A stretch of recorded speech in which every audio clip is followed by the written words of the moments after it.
It's true, you're no longer writing blog posts for humans anymore. You're now writing them for AI bots. I'm going to show you how. In this video, we're going to talk about why Google isn't your reader anymore, what to write in your new AI blog posts, and also you can copy the exact structure of writing a blog post for AI that I've created. You may know me as a Kajabi tutor, but I also offer business strategy over at digitalcoursefreelancer.com. Why isn't Google your reader anymore? Haven't you noticed that when you type into search now, it comes up with an AI response instead of a suggestion of 10 websites that may have the answer to your question? What we're trying to do is create blog posts that can be found in that AI response instead of the old days where we'd be creating blog posts every single week on a regular timetable, getting as many words as possible on your website, because the more words on your website, the more likely Google can find you. The more words on your website, they think you're the authority on the subject. But that's just not a thing anymore. We don't do keyword stuffing. We don't hide keywords on your website. None of that happens anymore. When someone types something in, you are that little snippet of AI that's the response. So people aren't even rolling down anymore to see what's below that. They receive the answer to their question once they type in their question and the little AI snippet comes up. The goal is to write blog posts so you can be found in that little AI snippet. That's why Google isn't your reader anymore. It's now that AI bot. How do you write these new AI blog posts? Obviously, the goal is to strategically write fewer pieces of content instead of regular weekly content like you might already be doing. And you might feel like you're just producing content and not getting anywhere. And this is why. It's because the content you're writing now, it may not be written for AI, at least. So the first step is to come up with 5 to 10 topics that answer the questions of the decisions your ideal clients need to make before working with you. Often these happen during consultations. It's the same questions you're receiving over and over. Instead of sitting here brainstorming what 10 topics I could make my blog post about, I'm going to go to ChatGPT and have them do work for me.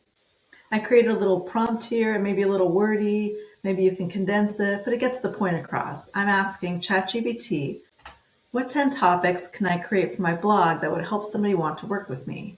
The questions I'm answering these posts need to be about working with anyone in this field who offers coaching or consulting to help them. They're just realizing they're at a roadblock and may need extra help. What questions would it be possible they may have? And then finally, I need to tell them what I'm an expert in that I can help other people with. I'm an expert in teaching children how to swim. Perfect. Here are 10 blog topics framed exactly the way a parent thinks and searches when they're hitting a roadblock and starting to realize they need expert support. It's so easy to just copy the title and answer in your blog post. Let's get back to where we were after that. How do you make content that AI wants to suggest? So I showed you how to come up with the topics, but how do you write the post? The number one thing you want to think about is writing in direct answers and not marketing paragraphs. What I mean by that is think of it as question, answer, instead of question and then long storytelling or answering 5 questions in it.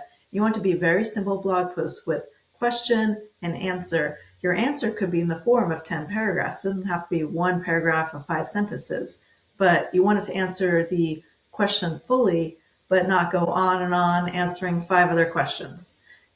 You do want to write it so it's like you're explaining it to a 4th grader and not going on and on with your stories. You can include storytelling, but you do not want to include storytelling in the first paragraph. You want AI to read this and think, here's the question, here's the answer. AI is not reading the blog post. It's searching for certain things in it. It's searching for whether or not this post answers the question. Step by step, how to write blog posts. Step 1, write the blog post you're answering only 1 question. Step 2, write the first paragraph like you're writing the answer key to that 1 question. After that, you can get into storytelling and talk about other things, but you want to stick to answering just that 1 question, really. Remember, you're writing this blog post for AI, not necessarily for human consumption. Here's an example. This blog post explains topic, and shows what someone will understand or be able to do. It covers subtopics and explains context. So if you write every blog post, just kind of cut and paste this in there and fill in the blanks, and then expand maybe in the second, third, fourth paragraph. Cool. You've made an AI-rich blog post. It's awesome. Next step. Have you ever noticed when you type in a question in Google now, AI usually has bullet points or 1, 2, 3, 4, 5. It isn't often just a paragraph of answer. It's really broken up for easy skimmability. The format is what really matters. You want to use H2 to write questions. And by that, I mean, when you're hearing Kajabi and you're writing a blog post, when I write out the question here, I want under formats, you want to go to heading 2. And this is your question. And then the answer response is in the body. Your whole blog post is here. Here's your next paragraph. Here's your third paragraph. You see it's all in body font. Inside each of these sections though, you want to include things like bullet 1, bullet 2 to answer the question. Or you can use numbers. Here's the numbered list. 1, 2, 3 points. And it doesn't just have to be one word, it can go on and be sentences, but the structure of the blog post matters a lot. This is H2 sizing. The other parts can be in body. If you want to have little subtopics, you can do those in H3. This could be a subtopic.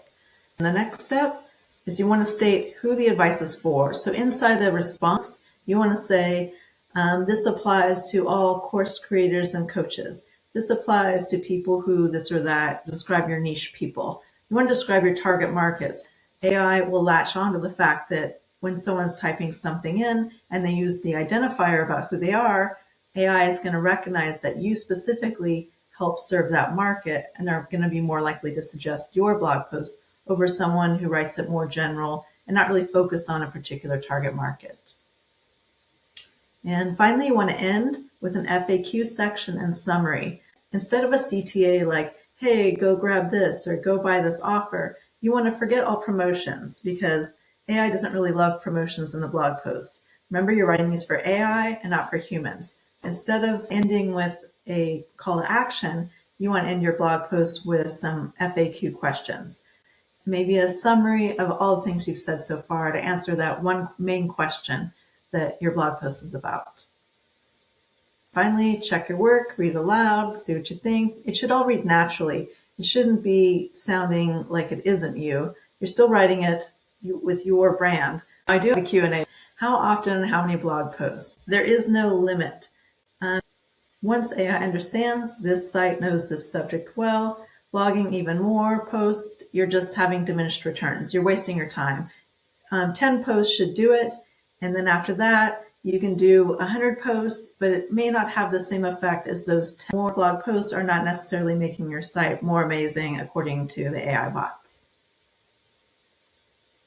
Will humans be reading these posts? Yes, they could be if you want them to, but the goal of writing them is for the AI bots. You can put it in your navigation menu for humans to read, but you don't have to. Should my blog sell or just informed? Well, as I mentioned before, AI doesn't really like promotional content. It may look at that as just promotion and not think you're the authority on the subject. You're just a promoter, but may not suggest you. I would avoid promotions in your blog posts. Should I stop writing my brand voice? No, you're just changing the structure of your blog. You're not necessarily changing the brand of your brand voice, your personality writing. You want it to read naturally, but you want it to be in a particular structure format using bullet points, numbers, question H2 format, etc. Do keywords still matter? Well, AI is looking for topic alignment and not repeated phrases. So it's not like before where if you have a keyword phrase all over your website, Google says, wow, this person is obviously this niche. AI wouldn't be on your site looking for as many keywords as possible to answer this question. It will suggest your blog post, but if you're trying to use keywords all over your website to get found in search, it just doesn't work like that anymore. Should my blog be in the navigation menu? As I mentioned before, it's your choice. If you want people to read it, go ahead and put it in your navigation header or footer. AI will find it as long as your blog posts are in published on Kajabi and not in draft. How will I know if I'm doing it right? Well, if a section could be copy pasted as an answer, you're doing it right. That's exactly it. Should I update my old blog posts? Yes, you can go into all your old blog posts, and if it feels like it answers numerous questions, you can just break it up and make that 5 blog posts instead of 1. I'm at digitalcoursefreelancer.com if you need help with business strategy or help on the Kajabi platform.